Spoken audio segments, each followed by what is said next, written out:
Good Time is the new film from Josh and Benny Safdie. Robert Pattinson stars as a small-time criminal who attempts to get his mentally impaired brother out of prison after a bank robbery goes wrong. Manola Dargis of the New York Times called the film pure cinematic pleasure about an often funny, sometimes shocking rush into the abyss. Here's a look at the trailer. First, I gotta come clean with you about something. What? So I told you about my brother, yeah? I told you about the program he's forced to attend and how he shouldn't be there. Don't count your chickens before they hatch. Do you understand that? No. Something happened. I don't know exactly what. My brother's been arrested. He's being held at Rikers Island. He could get killed in there. Sorry, we just have a client that walked in. We good? When you get another 10 grand, your brother will get out. Where are you? How much money can you get right now?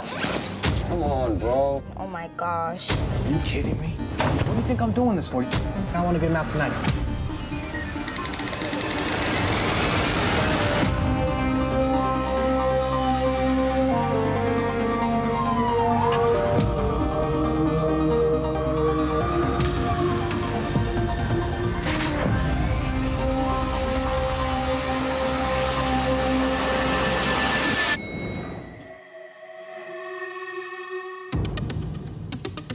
Don't be confused. It's just gonna make it worse for me.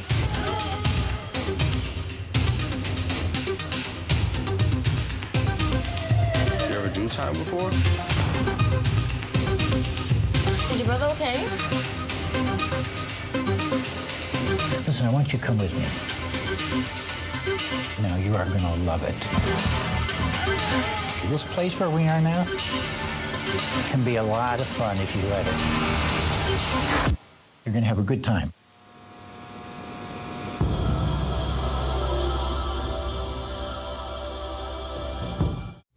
Joining me now, the two filmmakers, Josh and Benny Safdie, and star Robert Pattinson. I'm pleased to have all of them here at this table for the first time. Well, great to have you here. Honor to be at the table Thank in you. the abyss. Yes, there it is. This is a step up for you. Tell me, a sense of how it is that, and what you hope to accomplish in this film. Yeah, well, we've been basically on a highway trying to make this film that takes place in the Diamond District, not far from actually this studio. And we've been trying to make that film for 7 years, maybe. It's changed a bunch, and that was always kind of like this end destination. I have a cigar in my house and a bottle of Prosecco that someone gave me, and they said, pop it open and light the cigar when you're ready to celebrate. And I think that when I die, the cigar will be put in my grave, and the bottle of champagne will be poured on the dirt, because ultimately we're never going to find reason to really celebrate. But I think that when Rob reached out to us and said, "Hey, I would like to do whatever you're doing next," and we realized he wasn't. An interesting offer. It was, yeah. There was he wasn't right for the other project, so and so began Good Time, the project. Good Time. It was from a pool of interests and inspirations. But the idea was, okay, we have, an actor we respect, a movie star, which will come with an audience to some degree, and we wanted to kind of make a piece of popcorn film, but a piece of termite art, like Manny Farber's termite art, where that people can consume, and these termites will kind of get inside of them and kind of force their way into your psyche after the movie and make you ask questions. Well, why did this happen? Why did this happen? So when you called them and said, "I'd like to make a film with you," I mean, what was it about them? Because you seem to be a big star who likes the idea of finding really creative, small roles. I don't know if I'm a big star. Okay. I'm just kind of... Or they may not be small roles either. Yeah, I mean, I just want to surprise myself, and it's just finding original material is pretty tough. But do you think I'll get it there? If I go to them, I'm more likely to get the kind of material that interests me. Yeah, well, I mean, initially it was just intuition. I mean, I literally knew nothing about their work. I'd just seen a still from their last movie, and from that was the only thing. And I just kind of knew, and then I met them, and they have a very dynamic energy and conversation. And when I saw the trailer for their last movie, and I wanted to do something which was kind of electric and kinetic, and they're kind of the masters of that. Who is Connie? Connie, God, how do I describe this? You had the best description of it, saying he's a romantic psychopath. Who's a romantic psychopath who's panicked. Yeah, definitely. He's kind of having having a bad day. Yeah. But yeah, he's a small time kind of criminal from Queens, who he gets obsessed and fixated with his relationship with his younger brother, who's kind of mentally challenged. And he doesn't want to talk about that or recognize that. Yeah, he doesn't want to recognize it at all. And that was one of the major things I loved about the story was an early moment in the movie.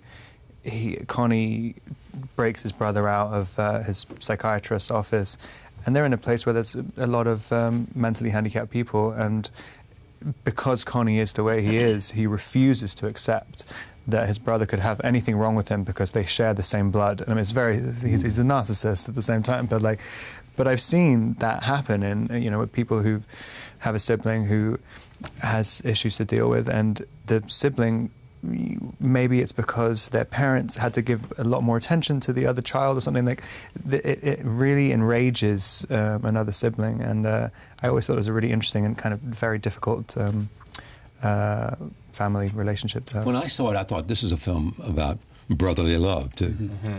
Sure, in some regard, for sure. It's. I mean, or is it something else? I mean, is it? Well, it's interesting because when you take this idea of brotherhood and the fact that Connie is trying to break his brother out of this situation, it almost overshadows everything else and all the bad things he does. Because he feels some responsibility. Exactly, but you as an audience, you're watching. You don't realize that he put his brother in that situation in the first place. But you're moving so fast and at such a speed on his wavelength that you can't even stop to be like, wait, it's moving at that speed. So you're like, what's going on? Why did I just do that? Why am I going along with this? And Connie's character, the backstory is that he was released from prison on good behavior, and he's released on his good time. And while he was in prison, like a lot of people, who do time, they kind of adopt almost like a born-again quality, or they become extremely romantic in their ideas, and then they're kind of re-indoctrinated into society, and they're not equipped, the penal system isn't designed to rehabilitate anyone, really. So while he's in prison, that's why we have so much recidivism. Exactly, and actually we had the former Connecticut commissioner who appears in our movie, who is like led the lowest recidivist rate in the country. Side story, but he appears in the jail sequence. But Connie has kind of developed this idea while he's in prison that that everything that is holy to him is his brother, and his brother represents a purity that he wants to tap back into, and he has this romantic idea that he's going to rob this bank and they're going to go live on a farm forever. Right. Now, and he has a scorn for institutional America and the bureaucratic trappings of America, and he doesn't wholly, and I agree with Connie in this regard, he wholly disagrees with the idea that you can change the brain from the outside. You can do it through questionnaires, through basically observation, and through exercises, menial exercises. Right. And he thinks, if I can just change it from the inside, and the only way to change it from the inside is through experience, then I can induce some sense of independence in my brother and his brother. And, the idea of that is very strong. The execution maybe is a little questionable. Bringing him to rob a bank with him is not the best idea. So this more than a character study. This is a movie with a message. In a way, I mean, like when I say termite art, that's that is the overarching, that we wanted something that you can consume, something that's entertainment first, and then afterwards you start to ask yourself, well, wait a second, why did that happen? Yeah. Why were the only two people in the park being arrested of color? Why is this? Why are women treated in the way that they are in this movie? Why is the brother? What is happening at the end of the movie when we're left with this emotional kind of wallop? Just because we're being reminded of how the handicapped are treated in this world. I think, just the very fact that you're moving at his speed and you're hitched onto Connie's point of view, and you believe what Connie believes, but you don't have the time to think about it. that it's only after you leave the theater that you can ask yourself these questions. And they're important questions, and they're one we want you to ask. And some understanding of why he thinks the way he does. Exactly. Sure. I mean, it's a reflection of society, and if once you reflect anything back to a group of people, messages occur. And Norman Mailer was the king of this. And sometimes the way you can get the best reflections is by focusing on a very specific person in society, somebody who's breaking those rules. If you focus on them, it'll shine a light on everything else. How did you try to shape him in terms of what you did for research, what you did in terms of who you wanted to see, what you wanted to visit, how you wanted to, feel the character?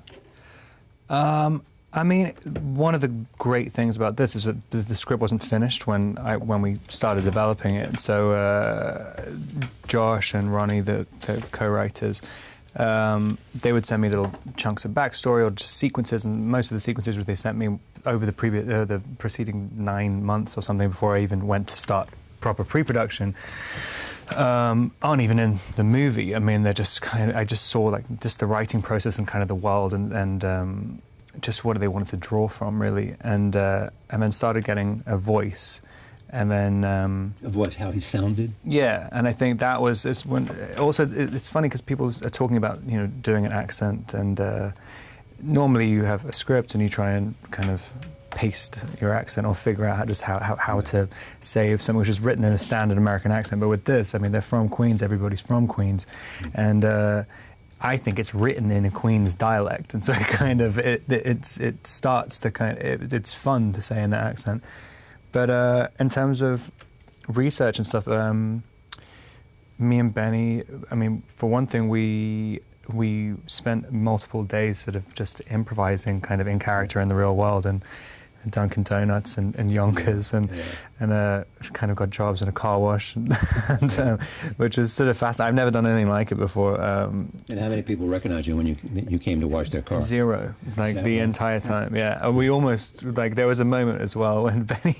I mean, we were kind of trying to play up the kind of family drama in the car wash, and Benny's kind of looking like he's going to start snapping people's windscreen wipers off and throwing wax at people and stuff. And we kind of got into a little fight there, but no one had any idea we were doing it's just two actors doing a bit. It definitely got close to the. It felt real, and there was a moment when Rob kind of grabbed me and to kind of stop me from doing some of those things, and we weren't thinking about the movie. We were just thinking about just being these people. Right. Thinking in the moment. Exactly, thinking in the moment. And when he grabbed me, I just kind of seized up, and I almost threw him against a wall. And I was like, oh my God, what's happening here? But he felt that too. And it just became internalized, and it's not in the movie, but these textures of things and being in his performance and everything. It's interesting doing these performances when you're not doing it for an audience or for a camera. I mean, it definitely feels like you feel kind of crazy, and you feel like there is an element of danger to it because there's no one watching. And so you're literally just doing it for each other, and you're like, it's crazy. Interesting, go ahead. What's interesting about that to me is it seemed to me if you as a director could create that kind of feeling on a set, that's good. Yeah, well, I mean, we were, in developing his character was as informative for him as it was for me. Me and my partner Ronnie, we spent so much time writing this character's backstory, and we realized we couldn't overlook 3 months of his life because we're trying to show basically a world that exists this day and age, and we couldn't write. This is a very plot-heavy movie, and we couldn't figure out what this character did unless we knew everything about him. So in the process, we write this insane, basically, psychiatric portrait of this guy Connie with all these landmarks, and he's questioning all these little details. And then when he comes to New York, we're sitting with people from Fortune Society. We're sitting with, we're going on walking tours of local legends and these weird petty crimes they kind of enacted in, and we're going to jails. And he's going to jails in character, but the character couldn't speak yet, so he never spoke a word the whole tour of Manhattan Detention Center. It was, all these things were definitely done for his benefit, but they ended up being dually, productive. And of course, we wanted to incorporate that into the set that we had. We wanted that feeling of just kind of, even though we had permission to shoot at these places, we wanted there to be an element of danger that we necessarily didn't have permission. If everything went wrong, would we still have it, And I think that hopefully it comes across in Rob's performance, and it comes across in just the texture of the feeling of these places. Have you ever seen any of the films by John Alpert? He made, Sure. yeah. Oh, yeah, a lot of them. Yeah. He was at PBS when I was there. I started a long time ago at PBS with Bill Moyers, and he was there. And what was amazing about him is he went to Cuba. I mean, he was the first guy I know to go to Cuba. But this is like in the 70s. Okay. You know. Amazing. Yeah. Have you ever seen Life of Crime, an HBO film that he did? Yes. Yeah. So that was also, we showed that downtown at a theater called Metrograph, and we showed it yesterday and did a Q&A with him, and it was, you know, I think people watching that movie who have seen Good Time can see that was like one of the first things, because he was in Ireland shooting Lost City of Z. So I'm trying to bring the characters to him. Yeah. I'm sending him Executioner Song with Nora Mailer. I'm sending him In the Belly of the Beast, and I'm sending him John Alpert films. Right, and so you can see these things and feel these things. So the style, the camera style you use. I mean, define it for me and tell me what it adds to the movie. Well, we've been working for the past 10, we've been making feature films for 10 years, and we've basically been in a room, a closed door, be like, not now, Dad, in a weird way, like, you know, as like teenagers in a weird way, we wouldn't let anyone in, and we were making these movies in like a in a kind of adolescent fashion, but we were figuring they were getting released, and we were, you know, able to support ourselves with commercials, but we were using our features to kind of hone our craft, basically, and get deeper and deeper into how we want to speak. And we've developed, on the previous film, we've developed this kind of enamored effect with the long lens, with the what it does when it feels like you're pushing in on someone's personality, someone's soul almost. And we got, you know, almost perversely obsessed with it with our last one. But then we thought, okay, we're going to do a thriller. We want it to actually be thrilling. We want it to feel like at any point real cops could come in. So we wanted to heighten that with a certain level, a certain kind of mise en scène, a certain way of shooting it. We kept things in close up a lot, and it helps add, I think, to the tension that an audience can be feeling walking through the movie. And how did you want to shape him beyond what you saw in the text? I mean, what was it? What were you looking for to create your own image of him? I mean, what was I looking for? I mean, there's definitely. Well, part of him is a bad guy. Yeah, I mean, it's kind of He's a loving brother. Yeah, I mean, it's kind of. I was always kind of interested in you know, you can say you love someone, but it doesn't necessarily mean anything to the target of your love. Yes, and yes, like, yes. and it's kind of. Was that true here? Yeah, I mean, I think they both. I think Connie has sort of decided. I mean, part of the backstory is that they have been quite estranged for years, and it's whilst Connie was in prison, he just gets fixated on his brother, who he hasn't seen for 12 years. I mean, and just comes out of prison, and he's just at full speed loving him, but he has no idea. That's an interesting backstory. Yeah, and he has no idea who he is really at all, and can't see who he is, and refuses to see who he is, even when it's right in his face. Like, he just says the only thing he has, you know, definitely Connie's just a lonely person, and so the loneliness has suddenly hit him, and he doesn't know quite how to process it. And the only thing he really has is just a sibling, and that's it, because the rest of his family is just like clearly has nothing to do with him. But yeah, he doesn't actually want to love his brother for his brother. He just loves him because it's his. He's his. So when did each of you decide that you wanted to be in films? When did you know you? Were you 7? No. I mean, I fell into it sort of by accident. Which I'm pretty happy about, because it's like every year that goes by, I get more and more invested into it, and I don't think I'll ever really get sick of it, because it just seems More like invested in it in order to sort of to try as best you can to master it, knowing that in the end you'll never master it. Yeah, but it's just sort of. Because I think the only thing I've ever really been fighting against is that fear of the feeling like an imposter, and the fear of just fear invoking. Do you have any of that feeling? Oh my God! I mean, that's the only thing. That's literally the only thing I'm ever doing. Is literally I find a script. I have that one burst of inspiration, which when I first saw the still of theirs and met them, and I was like, I mean, when I first met you, I don't know what you guys felt, but I feel extraordinarily confident in the first meeting, and I'm like, yeah, I can do anything. Yeah. And then almost immediately afterwards, it's like, actually, I have no idea what I'm talking about. I can't do anything. I'm just some random guy. Yeah. And and you do sort of get addicted to that feeling. And but I don't know. I mean, I love the world. I love people who are interested in telling stories. And I mean, it's like on a job like this, like we're working, 18-hour days every single day. No one minds. Like, it's like no one's being paid anything. It's just crazy. There's no other industry which is just, people are so invested in it. And yeah. But right. Okay, that's right. That's great to know. We get paid. They got free lunch. Second. But I mean, what's interesting about that is that it's not just in acting, but in so many professions, in my own as well. I mean, people say they know, and they're doing good work, and they know they're good, but they somehow think, I'm not as good as they think I am. Or they say, if they only knew how much I don't know, right? Yeah. Luckily, most people don't say I'm that great. Every time he would do a great take, it would be like, that was really great. I thought it built on it. And then he would just be like, he would look at us like we were foreigners. We weren't speaking his language. Like, what do you know? Or like, what do you? Well, there was this why guy. do you say that? Just in disbelief. Like, you're disbelief. lying to me. Yeah, You're a liar. Like, you're lying. He didn't believe that. Now, it was why a is great that? take. I don't know. I need to be in therapy about it. But I mean, what I love about working with guys like these guys, they can just charge up a scene so much. So it's as if you're playing music or something. I mean, it's when I used to play music when I was younger, and just the whole point is to get disoriented and completely lost. But like most of the time, people take such a long time setting up another take, and there's so much discussion and blah blah blah blah blah like, all the time.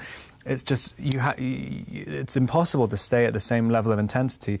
But I mean, I love you do another take and it's just rolling the dice, and hopefully something will come out. And every single time, it feels like you're gambling. It feels like anything could happen, and it's that's the kind of fun part. I think that's the creative process. Well, we want to catch up to the movie always. We want to feel like we can that this is life, or this is the story that you've created, and you just want to get up right up against it. It's like in the subway in New York City, and every once in a while you get the express train and the local train are kind of running at the same speed, and you can see in to the, that feeling? Sure. Yeah, and you can see, and all of a sudden you get the window, and someone will give you the finger, or someone will say what have you. But like that moment right there, that's kind of like us making a movie. We just want to sidle up against the local train, or vice versa, the local and the express, and just capture. It's literally, it's like once you kind of push that rock off the cliff, and it just keeps going. We just are riding that all the way down, and with the full speed and velocity, that's what we want to we want to bottle that energy up and throw it onto the screen. I do think that there's a book that every aspiring actor should read. And we've been reading online for promotional stuff for A24. It's this book that I found in the evidence section of the NYPD, called Disguise Techniques Fool All of the People Some of the Time. And it's basically a book on acting. It's up there with Stanislavski. It's amazing. Is it really? Yeah, it's for con men. Sold a bunch of books. It's 1 penny on Amazon. 1 penny. Is that right? I bought it for 1 penny when I saw it on this evidence And what's website. the title again? Disguise Techniques Fool All of the People Some of the Time. And it's basically how to con groups of people, and it So talks it's as good as any acting book you've ever seen. I really think so. I mean, it talks about this idea of non-being, and it's deep. It's a deep book but it's a deep book with a purpose. It's like, try to sneak into this group and fool these people into giving you a job, or try to steal some. It's a book for criminals. Really is a book for criminals. Back when there used to be books that you can buy. To get a job. Yeah. People trying to get a job. What's next for you? We're doing a movie in the Diamond District. We've been trying to make that. Another New York movie. Another New York. One day we'll get out of New York. It's called Uncut Gems, and it's a thriller that takes place in the Diamond District. But it's kind of a more. It takes place in the bling culture, and and it's more of a Schadenfreude. It's similar, but not. It's also a much funnier movie, and we're doing that with Scorsese and Scott Rudin, and it's like this wild, beautiful thing, and Jonah Hill is going to play the lead. Did they choose you, or did you choose them? Scorsese saw our Heaven Knows What, and said our names, and we were like ready to commit suicide. That was it right there. Yeah, and Scott got involved reading the script, and it's been the text. We've been working on it for 7 years, so I better be. What's Marty doing? He's an executive producing it. Yeah. Okay. And you? What's next? I'm working with a director called Claire Denis, French director who's one of my all-time favourites, doing a sci-fi movie with Juliette Binoche. In France? In Germany, in Cologne. It's all set on a spaceship. I can't wait for that. Yeah, it's like a kind of very sci-fi art house. Well, You know that the French, they call all of the lead actors of their movies, they're just called the hero. No matter what they do, they're the hero. the hero. Yeah, it's so romantic, right? It is. Yeah. I like that, you know. I've always wanted to go to Cologne. My father was in World War II during the Battle of the Bulge, and he was part of a team of people that recaptured Cologne. Oh, wow. You know, and I've never didn't- seen Cologne. They didn't touch the cathedral, right? That was a very important thing. Yeah. Right. Congratulations. It's great to meet you Thank guys. you very much. You too. And Robert, too, as Thanks well. a lot. Thank you Nice for to meet coming. you too. Come back. Thanks. Thanks for Cheers, yeah. Anytime. Thanks for having us. We'll be right back. Stay with us.